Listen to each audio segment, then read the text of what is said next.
ওকে বলেন পেপার দেখাইতে। ওটা একটা চক্রের সাথে জড়িত। ও চাইতেছে আমি শেষ, মানে ওই চক্রটা চায় যে শাকিব খান শেষ, মানে বাংলা চলচ্চিত্রই শেষ। আমার জীবনের একটি নতুন অধ্যায়ে आज से तुम्हारी हमारी बराबरी होगी देव।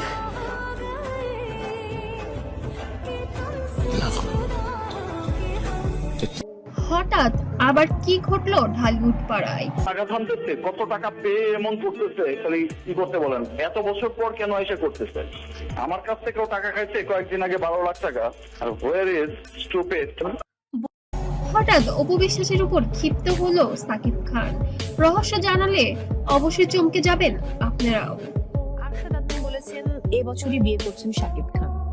আর কি বলবেন আপনি? আদনান ভাইয়া হঠাৎ সাকিব খান ক্ষিপ্ত, আর এই পেছনের কারণ শুনলে আপনি সত্যি অবাক হবেন। আজ আমরা জানবো সেই গল্প যার মধ্যে আছে প্রেম দ্বন্দ্ব এবং অবাক করার টুইস্ট। সাকিব খান এখন তো ক্লিয়ার হয়েছে যে সমস্ত কিছু আমি বেশ কিছুদিন ধরে বলছি যে গণমাধ্যমকে আমি আমার ব্যক্তিগত কোনো কিছু আসলে বলতে চাই না, কারণ ব্যক্তিগত ব্যাপারগুলো আমি আমার পরিবারের কাছে মাথাটা উঁচু করে দাঁড়াতে পেরেছি। দিন শেষে এইটুকু অপু বিশ্বাস একসময় ছিলেন বাংলাদেশের সবচেয়ে আলোচিত ব্যক্তি, কিন্তু 2017 সালে হঠাৎ বিচ্ছেদ। আপনারা জানেন আসলে বাইরে যাওয়ার কথা ছিল, কিন্তু সে তো এখন অনেকটা বড় ঘটে তাদের। ফ্যানটা তখন ধামাকা খবরের অপেক্ষায় ছিল। বিচ্ছেদের কারণ ছিল কিছু ব্যক্তিগত মতবিরোধ এবং মিডিয়ার চাপ। যে আমাকে অনেক সময় অনেকে সংসার ভাঙার জন্য দায়ী করা হয়, অনেকে করেন, সবাই না। সাকিবের কোনো মোমেন্ট মিস করেন? এখন তো ছোট সাকিব আমার সামনে ঘুরে কিছু বছর পরে তারা আবার একে অপরের সঙ্গে দেখা করতে শুরু করেন, কিন্তু সম্পর্ক এখনো ফ্যানদের চোখে রহস্যময়। আর আপনারা জানেন এর আগে বুবলির সাথে হয়তো অপুর একটা ক্ল্যাশ হয়েছে, অপুই করেছে অপুর সেটা। সম্প্রতি তাদের ছেলে আব্রাহাম খানের জন্মদিন উদযাপন করতে দেখা যায় একসঙ্গে, কিন্তু ভিডিওতে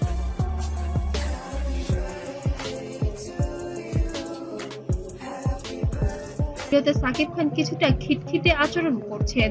কেউ কারো দিকে যেন তাকাচ্ছে না, খুব রাগ অভিমান এমনটাই বোঝা যাচ্ছিল তাদের চেহারার উপরে।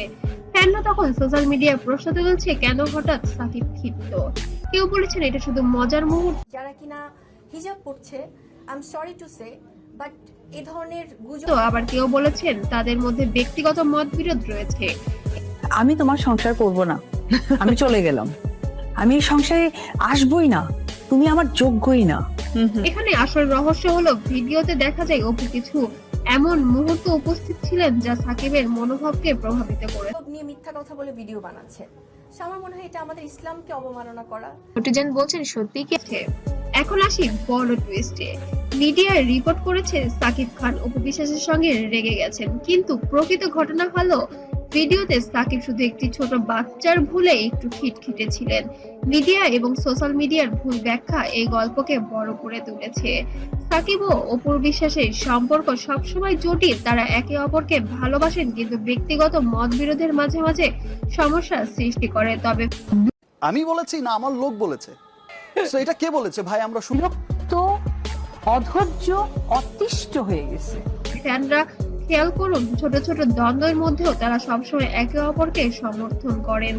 এবার আসি দ্বিতীয় টুইস্টে। সম্প্রতি একটি শুনেছি তো একজনের কাছ থেকে দুজন এই বিষয়টা কিন্তু ছোট ভিডিও ভাইরাল হয়েছে, যেখানে দেখা যায় সাকিব খান জন্মদিনে অপু বিশ্বাসকে ঘিরে কিছু রহস্যময় কাজ করেছেন। এটা ফ্যানদের মধ্যে আবারও কৌতূহল সৃষ্টি করেছে। কি এমন ঘটনা ঘটতে চলেছে তাহলে সোশ্যাল মিডিয়ায়? ফ্যানরা সোশ্যাল মিডিয়ায় মন্তব্য করেছেন, কল্পনা করেছেন এবং মজার মিম বানাচ্ছে। কেউ আবার বলছে এটি একটি সাধারণ পারিবারিক মুহূর্ত। একদম মন থেকে প্রাণ থেকে মানুষের জায়গা থেকে বললাম যে এই যে নাটক, এই যে ফোকাস খেলা, এই যে কি আমরা জানি না, কিন্তু এই সমস্ত ঘটনাই সাকিব অপু জুটিকে আরো আলোচনাযোগ্য করে তুলছে। আপনি কি ভাবছেন এই রহস্যের পেছনে আসল ঘটনা কি? কমেন্টে আমাদের জানান আপনার ধারণা এবং সাবস্ক্রাইব করতে যেন ভুলবেন না। আর আমরা আনবো আরো চমকপ্রদ আপডেট এবং গোপন তথ্য এবং সাকিব অপুর জীবনে বর্তমানে কি ঘটতে চলেছে আগামী ভিডিওতে অবশ্যই জানাবো। তখন আমি তো তখন তাকে ছাড়া হি ইজ মাই ওয়ার্ল্ড। সে যা বলছে, সে যা